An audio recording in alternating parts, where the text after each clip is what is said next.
What is up, guys? Basic Battles here today, and just got done watching another UFC numbered event. I am a slave to this horrible business. Pretty terrible card on paper, pretty good card in practice. You know, Garry versus Makhachev, competitive, but pretty snooze fest title fight. You know, opposite for the for the women's title fights, pretty uncompetitive and also a snooze fest. So title fights weren't much to speak of over the night, but there were some very solid bangers on the card. Let's talk about that title fight. Islam Makhachev squeaks out a UD win over Garry. He, looked the part on the ground, controlled Ian a lot of the fight, much like that JDM fight. He just doesn't have that submission threat he did at lightweight, It's the skill doesn't go away, but these welterweights are tough to hold down. Ian looked very good on the feet tonight. He did get caught in the second round with that stray head kick. Didn't keep his hands up, didn't move his head. Great kick by Islam, almost, landed flush. Great kick. Islam wins the first 2 rounds. I think Ian wins the next 2, in my opinion. He just did way more damage in that 4th round. I don't see how judges can realistically give it to Islam when all he does is hold against the fence. That's not damage. That's not searching for a finish. That's not anything. And he came out of that round looking pretty beat up. But in the 5th round, perfect. Sweeps him off the cage, gets his back, holds him on his back for the next 3 minutes. Bang, bada boom, bada bang. Win for Islam. And he's got some exciting welterweight competition coming up next. Garry sure to be back. He is so skilled. He's definitely going to be back in the welterweight title picture for years to come. Not much else to say really about it. It just wasn't really the most impressive performance from Islam.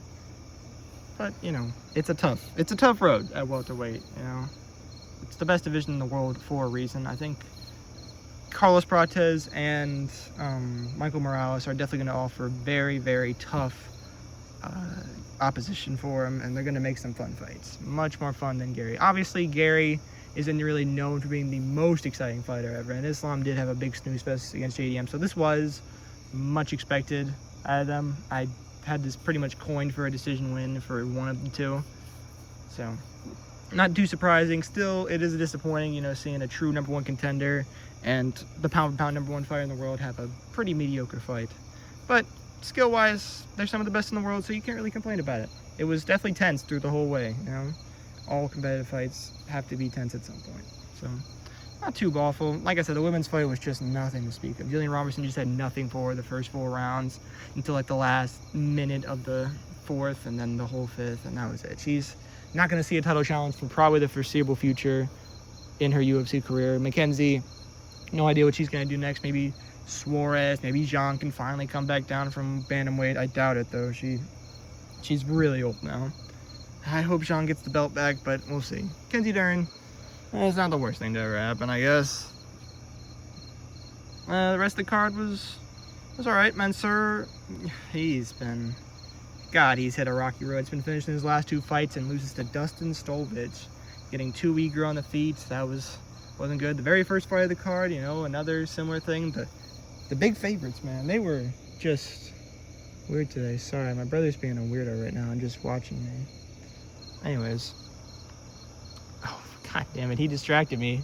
Fucking weirdo. Anyways, what was I saying? Oh yeah, Oralby got caught and finished in the 3rd round after dominating the whole fight against Jeremiah Wells. Only Philly native on the card gets a huge upset win. God, who knows what the live odds were on that one. That was crazy start to the card. A lot of finishes, a lot of good stuff. But yeah, I'm excited for the welterweight future despite the boring title fights we've gotten in the last few months. But I hope Islam fights early next year so we don't have to wait until August for the next welterweight title fight. Like Carlos Prates has waited since May. Michael Morales has waited since Islam's last title fight. They need to get going immediately. I think it's going to be Michael Morales next. I think Islam's going to want to get that night. I think he's going to get that done because, one, the UFC probably wants to get Michael Morales a booked fight because it's been a long time since he's fought. Even though I do think Carlos Prates deserves it much more. But what are you going to do? I think Islam also wants that because Michael Morales just cut a lot of weight for this one because he was the backup for this fight.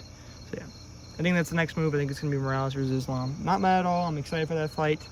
I think Islam's going to get that one done, but we'll see. A lot can change in a few months. Thank you guys for watching. Tell me your thoughts on UFC 330. And yeah, tell me who you think should fight Islam next for the welterweight title. Have a good one.